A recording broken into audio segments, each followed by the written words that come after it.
Good afternoon. Hope you're having a good lunchtime. Adam Shirley from ABC Canberra with you on this special Facebook Live event. And as you can see, a hive of activity here at the Casey Marketplace, which is in the heart of Gungahlin, a growing and really diverse region. We're going to hear a few really informed voices on the place that Gungahlin and the Casey region is, what issues really matter here, and how it's developing rapidly since it's been established.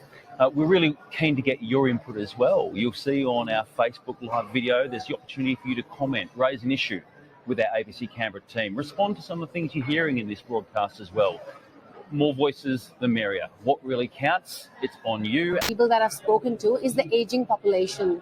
So some younger families have also managed to migrate their families with them to Australia, and over the period of time they feel that if their parents ever needed to go to Gungahlin to a nursing home, their parents would not be able to assimilate with the mainstream people over there because of the cultural differences with food, with staff, with languages. They feel very hesitant about it. How much does that result in some families through generations sharing a home, needing space, but then getting to that point, as you say, of needing some assistance either at a home facility or somewhere else? I mean, how does that play out? See, I can give you my example. I have my mother. We migrated in the 90s, and my mother migrated a couple of years later. And since the 90s to now, my mother lives with us. She's 86 years of age, and in our tradition, in Indian and other ethnic traditions, parents have to live with you. Otherwise, it's not considered to be good, especially in my generation. I don't know what my children will do, but in my generation, it's not acceptable to send parents to nursing home. So my mother is very modern compared to other people that I know that live in Canberra as a first generation migrant. So when I talk to her about going to a nursing home, she feels absolutely terrified. We do have a lot of support that comes from my aged care. We have helpers that help her, and she's got someone who cleans, helps her clean, and she's got a person who comes and cuts her vegetables. She's got support, but when I tell her that there could be a time when I may not be able to look after you're 86, she doesn't want to go.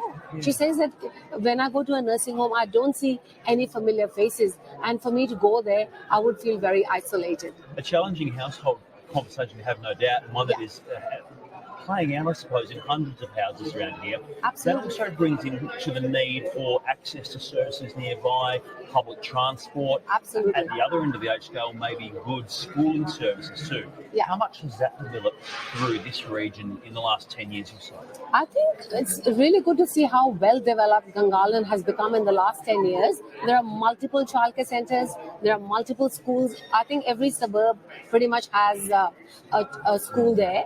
And I think with the coming of the light rails, Gungahlin is now very well connected to the city.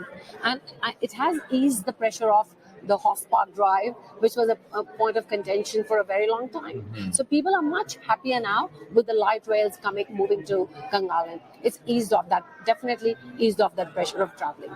Nishi, Puri, what are a couple of things that decision makers, governments could do better to support locals here and their lives to make it more fulfilling and more connected, do you think?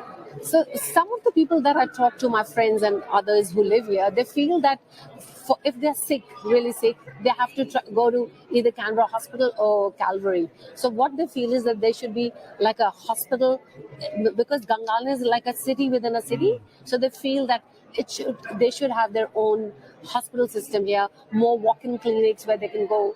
And if there's an emergency, rather than rushing to Calvary and say Canberra Hospital all the time, they need a better health system in this area. That's what they feel. Not the GPs, there are plenty of GPs, but they do want like a hospital to be built here in Gungahlin. Well, as the place grows, no doubt the need for that will continue to rise. I know you've got some work to do in Gungahlin today, Nishi, yes. So it's very nice of you to drop by and speak with us. Thank you, Adam. Thank you for having me. Nishi Puri is the president of the Multicultural Association of Canberra and also has worked for many a year in Gungahlin, a place she knows and is passionate.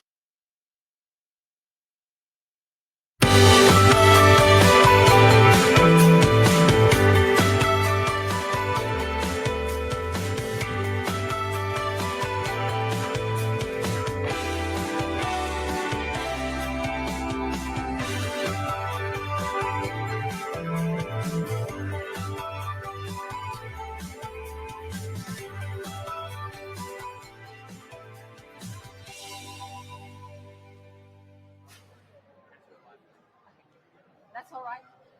Good afternoon. Hope you're having a good lunchtime. Adam Shirley from ABC Canberra with you on this special Facebook Live event. And as you can see, a hive of activity here at the Casey Marketplace, which is in the heart of Gungahlin, a growing and really diverse region. We're going to hear a few really informed voices on the place that Gungahlin and the Casey region is, what issues really matter here, and how it's developing rapidly since it's been established. We're really keen to get your input as well. You'll see on our Facebook Live video, there's the opportunity for you to comment, raise an issue with our ABC Canberra team, respond to some of the things you're hearing in this broadcast as well. More voices, the merrier. What really counts, it's on you.